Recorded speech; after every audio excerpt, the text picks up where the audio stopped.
নমস্কার, জানিয়ে দেব পশ্চিমবঙ্গ এবং দেশ ও বিদেশের বাছাই করা গুরুত্বপূর্ণ আপডেটগুলি। প্রথমেই থাকছে সংবাদ শিরোনাম। সিজেপির সংসদ অভিযানে ধুন্ধুমার, চলেছে 7 রাউন্ড ছররা গুলি। র্যাফের জওয়ান নিজেই কেন বন্দুক চালালেন? প্রাথমিক তদন্তে উঠে এলো চাঞ্চল্যকর তথ্য। কৃষক আন্দোলনের সময় সোশ্যাল মিডিয়ায় প্রধানমন্ত্রীকে নিশানা করে উস্কানিমূলক পোস্ট ও কমেন্ট। অভিযুক্তদের চিহ্নিত করতে একাধিক প্ল্যাটফর্মকে কড়া নোটিশ দিল দিল্লি পুলিশ। অযোধ্যার রাম মন্দিরে প্রণামী চুরির ঘটনায় বড় পদক্ষেপ। তদন্তকারী সিটকে নতুন করে গঠন করার পর এবার নেতৃত্বে এলেন লখনৌয়ের আইজি। আন্দোলনকারী কৃষকদের বিরুদ্ধে দায়ের হওয়া এফআইআর খারিজের প্রশাসনিক প্রস্তুতি চূড়ান্ত। এবার কেবল আনুষ্ঠানিক সবুজ সংকেতের অপেক্ষায় দিল্লি পুলিশ। দুর্ঘটনায় মৃত মৎস্যজীবীদের পরিবারের পাশে রাজ্য সরকার। দ্রুত আর্থিক সাহায্য ও যোগ্য সদস্যকে সরকারি চাকরির ব্যবস্থা করতে পুলিশ প্রশাসনকে কড়া নির্দেশ মুখ্যমন্ত্রীর। আইন শৃঙ্খলার চরম অবনতি ক্যানিংয়ে। পুলিশের সামনেই চালকের হেলমেট খুলিয়ে তৃণমূলের নেতাকে ডিম থেরাপি দিয়ে মারধরের চাঞ্চল্যকর অভিযোগ। গ্রেপ্তারি এড়াতে চুল দাড়ি কেটে সম্পূর্ণ ভোল বদলে ফেলেছিলেন পলাতক তৃণমূলের উপপ্রধান। পুলিশ কিভাবে ফাঁদ পেতে জালে তুলল তাকে। ইউপিএ ও মনমোহন সিংহের আমলে আধার প্রকল্পের মূল কারিগর যিনি, তাকেই এনডিএ সরকারের হাই পাওয়ার টাস্ক ফোর্সের প্রধান করলেন নরেন্দ্র মোদী। কে এই আইটি ব্যক্তির নন্দন নীলেকানি? পরীক্ষায় জালিয়াতি রুখতে দ্রুত হাই পাওয়ার টাস্ক ফোর্স গঠন করা হচ্ছে। নিট প্রশ্নপত্র ফাঁস নিয়ে সংসদে কঠোর বিল পেশের আগে দেশের ছাত্র সমাজকে বড় বার্তা প্রধানমন্ত্রীর। আপনারা কি নিজেদের ক্ষমতার বলে যা ইচ্ছা তাই করতে পারেন? রাজ্য নির্বাচন কমিশনের ভূমিকা নিয়ে তীব্র ক্ষোভ প্রকাশ করে কড়া প্রশ্ন কলকাতা হাইকোর্টের। বন্ধুরা, এতক্ষণ শুনছিলেন সংবাদ শিরোনাম, এখন হবে বিস্তারিত। তার আগে আপনারা কে কোথা থেকে আমাদের ভিডিওটি দেখছেন আমাদের কমেন্ট করে অবশ্যই জানান। আর চ্যানেলটিতে নতুন হয়ে থাকলে চ্যানেলটিকে সাবস্ক্রাইব করে পাশে থাকা বেল আইকনটি প্রেস করে দেন এরকমই নিত্য নতুন আপডেট সবার আগে পেতে। দিল্লিতে ককরোচ জনতা পার্টির ডাকে সংসদ ভবন অভিযানের দিন অত্যন্ত 7 রাউন্ড ছররা গুলি বা পেলেট গান চালিয়েছিলেন র্যাপিড অ্যাকশন ফোর্স বা র্যাফের এক জওয়ান। তার মধ্যে 5 রাউন্ড গুলি লাগে আন্দোলনকারীদের গায়ে, আর 2 রাউন্ড লক্ষ্যভ্রষ্ট হয়ে মাটিতে গড়িয়ে পড়ে। প্রাথমিক তদন্তের পর এমনটাই জানতে পেরেছে সিআরপিএফ। এই খবর প্রকাশ্যে এনেছে দ্য ইন্ডিয়ান এক্সপ্রেস। সিআরপিএফ এর তরফে এ বিষয়ে আনুষ্ঠানিকভাবে এখনো কিছু জানানো হয়নি। ইন্ডিয়ান এক্সপ্রেসের প্রতিবেদন অনুসারে সিআরপিএফ জানতে পেরেছে যে র্যাফের ওই জওয়ান গত 20 জুলাই সিজেপির সংসদ অভিযানের দিন দিল্লির কনট প্লেসের কাছে নিরাপত্তা রক্ষার দায়িত্বে ছিলেন। সিআরপিএফ এর ময়নাতদন্তে উঠে এসেছে যে আন্দোলনকারীদের একাংশ হঠাৎই নিরাপত্তা বাহিনীকে লক্ষ্য করে পাথর ছুঁড়তে শুরু করে। ওই জওয়ান পাল্টা ছররা গুলি চালাতে থাকেন। ছররা গুলির ঘায়ে মোট কতজন আহত হয়েছেন তা স্পষ্ট নয়, তবে ছররা গুলির ক্ষত নিয়ে হাসপাতালে ভর্তি হয়েছিলেন 3 জন। তারা হলেন বছর 25-এর ইশরাত শেখ, বছর 19-এর সাহিল লোচার এবং একটি ইংরেজি ম্যাগাজিনের 28 বছর বয়সী সাংবাদিক। দিল্লিতে পড়ুয়াদের শান্তিপূর্ণ প্রতিবাদ ঠেকাতে কেন ছররা গুলি বা পেলেট গানের মতো অস্ত্র ব্যবহার করা হলো তা নিয়ে পুলিশ এবং স্বরাষ্ট্র মন্ত্রককে নিশানা করেছে বিরোধী দলগুলি। গত 20 জুলাই সিজেপির সংসদ অভিযানের সময় দিল্লির বিভিন্ন জায়গায় নিরাপত্তার দায়িত্ব দেওয়া হয়েছিল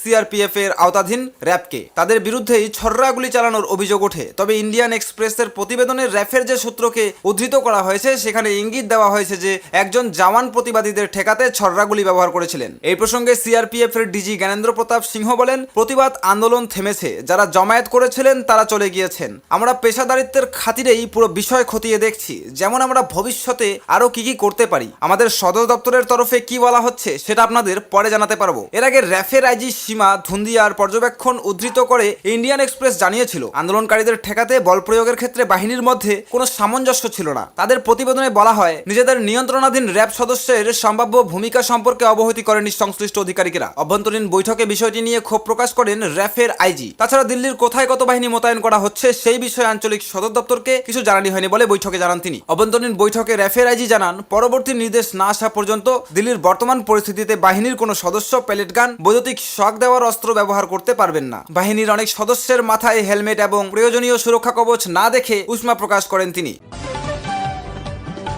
দিল্লিতে নিটের প্রশ্ন ফাঁস বিরোধী আন্দোলন চলাকালীন সমাজ মাধ্যমে যারা প্রধানমন্ত্রী নরেন্দ্র মোদীকে নিশানা করে পোস্ট করেছিলেন তাদের চিহ্নিত করা শুরু করেছে দিল্লি পুলিশ। ইতিমধ্যে একাধিক সমাজ মাধ্যম প্ল্যাটফর্মকে নোটিশও দিয়ে দেওয়া হয়েছে, যে কোনো ভিডিও, ছবি বা কমেন্ট চিহ্নিত করে তা সরিয়ে ফেলা হচ্ছে। দিল্লি পুলিশের একটি বিশেষ দল সর্বক্ষণ এই কাজে নিয়োজিত। শিক্ষায় দুর্নীতির প্রতিবাদে এবং কেন্দ্রীয় শিক্ষামন্ত্রীর পদ থেকে ধর্মেন্দ্র প্রধানের ইস্তফা চেয়ে ককরোচ জনতা পার্টির যন্তর মন্তরের সামনে অবস্থান বিক্ষোভ শুরু করেছিল। তাদের সমর্থন জানিয়ে সারা দেশের তরুণ প্রজন্ম সমাজ মাধ্যমে সাড়া দেয়, কিন্তু কিন্তু প্রতিবাদ করতে গিয়ে প্রধানমন্ত্রীকে কুরুচিকর আক্রমণ করেছেন যারা। পোস্ট যেখানে শালীনতার মাত্রা ছড়িয়েছে সেখানে পদক্ষেপ করছে পুলিশ। আন্দোলন থেমে যাওয়ার পরেই এই ধরনের পোস্টের বিরুদ্ধে সমাজ মাধ্যমে নজর রাখা হয়েছে। কোথাও এমন কোনো পোস্ট চোখে পড়লে সংশ্লিষ্ট সংস্থাকে নোটিশ দেওয়া হচ্ছে এবং সেগুলির বিরুদ্ধে দ্রুত পদক্ষেপ করতে বলা হচ্ছে। গত 20 জুলাই তাদের ডাকে সংসদ ভবন অভিযানকে কেন্দ্র করে দিল্লিতে ধুন্ধুমার পরিস্থিতি তৈরি হয়। 10,000-এরও বেশি মানুষ সেখানে জড়ো হয়েছিলেন। মূলত ছাত্রছাত্রীদের দ্বারা পরিচালিত ওই মিছিলে লাঠিচার্জ করতে দেখা যায় পুলিশকে। তা নিয়ে বিস্তর বিতর্ক হয়েছে। পুলিশের অতিরিক্ত বল প্রয়োগ নিয়ে মামলাও হয়েছে দিল্লি হাইকোর্টে। অবশেষে শনিবার আন্দোলনের চাপে পিছু হাটে কেন্দ্র। ইস্তফা দেন ধর্মেন্দ্র। সিজেপিও আন্দোলন প্রত্যাহার করে নেয়, কিন্তু দিল্লি পুলিশ এখনো সক্রিয়। সিজেপির আন্দোলন প্রত্যাহারের অন্যতম শর্ত ছিল আন্দোলনকারীদের বিরুদ্ধে কোনো রকম আইনি পদক্ষেপ না করার নিশ্চয়তা। প্রাথমিকভাবে কেন্দ্রের তরফে মন্ত্রী জেপি নাড্ডা এবং জিতেন্দ্র সিংহ সিজেপির প্রতিনিধিদের সেই আশ্বাস দিয়েছিলেন আন্দোলনকারীদের নামে যেখানে যত এফআইআর হয়েছে তা তুলে নিতে বলা হয়েছিল পুলিশকে। কিন্তু সূত্রের খবর এখনো আনুষ্ঠানিক নির্দেশ পায়নি পুলিশ, ফলে এফআইআর আনুষ্ঠানিকভাবে প্রত্যাহারও করা হয়নি। তার মধ্যেই সমাজ মাধ্যমের পোস্ট ধরে ধরে পদক্ষেপ করা শুরু করে দিয়েছে প্রশাসন। সংসদ ভবন অভিযানে বল প্রয়োগের জন্য পুলিশ এবং র্যাবকে প্রকাশ্যে ক্ষমা চাইতে হবে জানিয়েছেন সিজেপির প্রতিষ্ঠাতা অভিজিৎ দীপকে। নিটের কারণে আত্মঘাতী পড়ুয়াদের পরিবারকে 1 কোটি টাকা করে ক্ষতিপূরণের দাবিও জানিয়েছিলেন তারা। মৌখিক আশ্বাস দিয়েছে কেন্দ্র, তবে লিখিত কিছু এখনো পাওয়া যায়নি। রাম মন্দিরে প্রণামী চুরির ঘটনায় বিশেষ তদন্তকারী দল পুনর্গঠন করল উত্তরপ্রদেশ সরকার। 3 সদস্যের এই সিটের প্রধান করা হয়েছে লখনৌ রেঞ্জের ইন্সপেক্টর জেনারেল কিরণ এসকে। এতদিন যে সিট তদন্ত চালাচ্ছিল তারও সদস্য ছিলেন কিরণ। এবার নবরূপে গঠিত সিটের মাথায় বসানো হলো তাকে। নতুন করে সাজানো সিটে কারা থাকছেন তা প্রতিবেদন প্রকাশের সময় পর্যন্ত আনুষ্ঠানিকভাবে ঘোষণা করা হয়নি। তবে বিভিন্ন সূত্রের ভিত্তিতে হিন্দুস্তান টাইমস জানাচ্ছে চেয়ারপারসন হিসেবে নতুন সিটের নেতৃত্বে থাকবেন কিরণ। তার সঙ্গে সিটে রাখা হয়েছে অযোধ্যার ডিআইজি সোমেন বর্মা এবং এসপি গৌরব গ্রোভারকে। সূত্রের খবর উত্তরপ্রদেশের সরকার ইতিমধ্যে সিটের নতুন প্যানেলে সম্মতি দিয়েছে। গত 20 জুলাই সুপ্রিম কোর্টে শুনানির সময়ে বিশেষ তদন্তকারী দলের বিষয়ে মন্তব্য করে প্রধান বিচারপতি সূর্যকান্তের বেঞ্চ চুরির ঘটনার তদন্তে বিশেষ তদন্তকারী দল অর্থাৎ সিট গঠন করা যায় কিনা কেন্দ্রের সলিসিটর জেনারেল তুষার মেহতাকে তা দেখতে বলে প্রধান বিচারপতির বেঞ্চ। আদালতের এই পরামর্শের জবাবে সলিসিটর জেনারেল জানান ইতিমধ্যেই উত্তরপ্রদেশ পুলিশ চুরির ঘটনার তদন্ত করেছে, সিটও গঠন করা হয়েছে। সেই ক্ষেত্রে যারা এই প্রণামী চুরির বিষয়ে প্রাথমিক প্রমাণ পেয়েছিলেন তাদের সিটে অন্তর্ভুক্ত করা যায় কিনা তা বিবেচনা করে দেখতে বলেছিল শীর্ষ আদালত। সোমবার সুপ্রিম কোর্টে রাম মন্দির মামলার শুনানি রয়েছে। সেখানে উত্তরপ্রদেশ সরকারের একটি তদন্ত রিপোর্ট জমা দেওয়ার কথা। গত শুনানিতে তদন্তের অগ্রগতি সম্পর্কিত একটি অন্তর্বর্তীকালীন রিপোর্ট আদালতে জমা দেওয়া হয়। সেখানে জানানো হয় এই ঘটনায় 8 জন অভিযুক্তকে গ্রেপ্তার করা হয়েছে। চুরি যাওয়া প্রণামীর মধ্যে 80 লক্ষ টাকা ইতিমধ্যেই উদ্ধার করা সম্ভব হয়েছে। প্রশ্ন ফাঁস কাণ্ডে আন্দোলনকারীদের বিরুদ্ধে দিল্লির বিভিন্ন থানায় এফআইআর রুজু হয়েছে। সেগুলি প্রত্যাহারের বিষয়ে সরকারি অনুমোদনের অপেক্ষায় রয়েছে দিল্লি পুলিশ। সরকারের তরফে আনুষ্ঠানিক বার্তা আসার পরেই পুলিশ প্রয়োজনীয় পদক্ষেপ করবে সূত্রকে উদ্ধৃত করে এমনটাই জানাচ্ছে পিটিআই। গত সোমবার সংসদ অভিযানের ডাক দিয়েছিল ককরোচ জনতা পার্টি। অরাজনৈতিক ওই সংগঠনের ডাকে বহু ছাত্র যুব সামিল হয়েছিল মিছিলে। ওই দিনের ঘটনা এবং প্রতিবাদ কর্মসূচি সংক্রান্ত অন্য বিভিন্ন ঘটনা মিলিয়ে নয়াদিল্লির বিভিন্ন থানায় মোট 15টি এফআইআর রুজু হয়েছে বলে সূত্রের দাবি। ধর্মেন্দ্র প্রধানের ইস্তফার পরে যন্তর মন্ত্রের ধর্ণা প্রত্যাহার করে নিয়েছে সিজেপি। কেন্দ্রীয় মন্ত্রী জেপি নাড্ডা জানান আন্দোলনকারীদের সব দাবি মেনে নিয়েছে কেন্দ্র। সিজেপির অন্যতম দাবি ছিল কোনো আন্দোলনকারীর বিরুদ্ধে পদক্ষেপ করা যাবে না। কেন্দ্র সেই দাবি মেনে নিয়েছে বলে জানান সংগঠনের প্রধান মুখপাত্র সৌরভ দাস। শনিবার নাড্ডার পাশে বসে যৌথ সাংবাদিক বৈঠকেই একথা ঘোষণা করেন তিনি। সিজেপি এও জানায় কেন্দ্র 3-4 দিনের মধ্যে প্রতিশ্রুতি পালন করবে বলে আশা করেছে তারা। তবে পিটিআই অনুযায়ী রবিবার বিকেল পর্যন্ত এফআইআর প্রত্যাহারের বিষয়ে কোনো আনুষ্ঠানিক বার্তা যায়নি দিল্লি পুলিশের কাছে। পিটিআইকে ওই সূত্র বলেছেন কর্তৃপক্ষের কাছ থেকে নির্দেশিকা বা আনুষ্ঠানিক কোনো বার্তা পাওয়ার পরই আমরা সেই অনুযায়ী পদক্ষেপ করব। ওই সূত্রের আরো দাবি এফআইআর প্রত্যাহারের ঘোষণা হলেও গোলমালের নেপথ্যে যে বৃহত্তর ষড়যন্ত্রের অভিযোগে তদন্ত চলছে তার উপরে কোনো প্রভাব পড়বে না। পুলিশ সূত্রের খবর সংসদ অভিযানের দিন 200-র বেশি পুলিশ কর্মী এবং প্রায় 700 জন আন্দোলনকারী জখম হন। বেশ কিছু সরকারি গাড়ি এবং অন্য সরকারি সম্পত্তিরও ক্ষয়ক্ষতি হয়েছে। এফআইআর প্রত্যাহার হলেও এই ঘটনাগুলির তদন্ত চলবে বলে দাবি সূত্রের।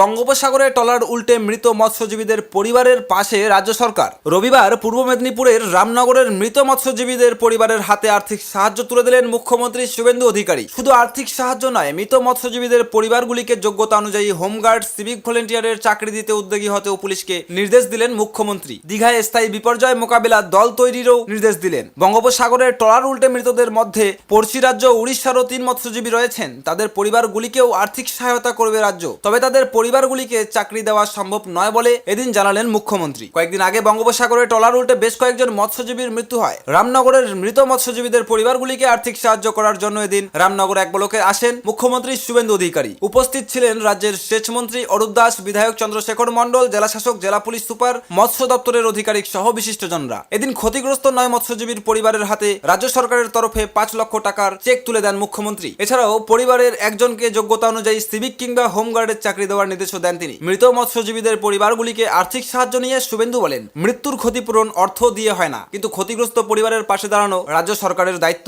প্রসঙ্গত, গত 2 জুলাই পূর্ব মেদিনীপুরের শঙ্করপুর থেকে মাছ ধরতে গিয়ে বিপাকে পড়েন 15 জন মৎস্যজীবী। জয়মা কালী নামে ট্রলারটি উল্টে যায় বঙ্গোপসাগরে। পরে দক্ষিণ 24 পরগনার বকখালি উপকূল থেকে প্রায় 35 কিলোমিটার দূরে বাঘের চর এলাকায় ট্রলারটিকে উদ্ধার করা হয়। উল্টে থাকা অবস্থায় ট্রলারটিকে শনাক্ত করা হয়। পরে বন দপ্তর, গোবর্ধনপুর কোস্টাল থানা, সুন্দরবন পুলিশ, উপকূল রক্ষী বাহিনী এবং স্থানীয় মৎস্যজীবী সংগঠনের যৌথ অভিযানে ট্রলারটি উদ্ধার করে পাথর প্রতিমার গোবর্ধনপুরের সীতারামপুর ঘাটে নিয়ে আসা হয়। পূর্ব মেদিনীপুর থেকেও রামনগরের বিধায়ক চন্দ্রশেখর মণ্ডল, ট্রলারের মালিক, মৎস্যজীবী সংগঠন ও পরিবারের সদস্যরা গিয়ে উদ্ধার হওয়া মৎস্যজীবীদের দেহ শনাক্ত করেন। ঘটনায় প্রধানমন্ত্রী নরেন্দ্র মোদী শোক প্রকাশের পাশাপাশি আর্থিক ক্ষতিপূরণেরও ঘোষণা করেন। এদিন রাজ্য সরকারের এই তৎপরতার সঙ্গে উদ্যোগকে সাধুবাদ জানিয়েছেন মৎস্যজীবীর পরিবার থেকে সংগঠনের সকলে। দেবব্রত রাউত নামে একজন বলেন, আমার বাবা তো আর ফিরে আসবেন না, কিন্তু মুখ্যমন্ত্রী আমাদের যেভাবে পাশে দাঁড়িয়েছেন আমরা কৃতজ্ঞ। উনি চাকরির কথা বলেছেন, পেলে ওই চাকরিই করব, কিন্তু বাবার মতো 3 সমুদ্রে মাছ ধরতে যাবেন না বলে জানিয়ে দিলেন।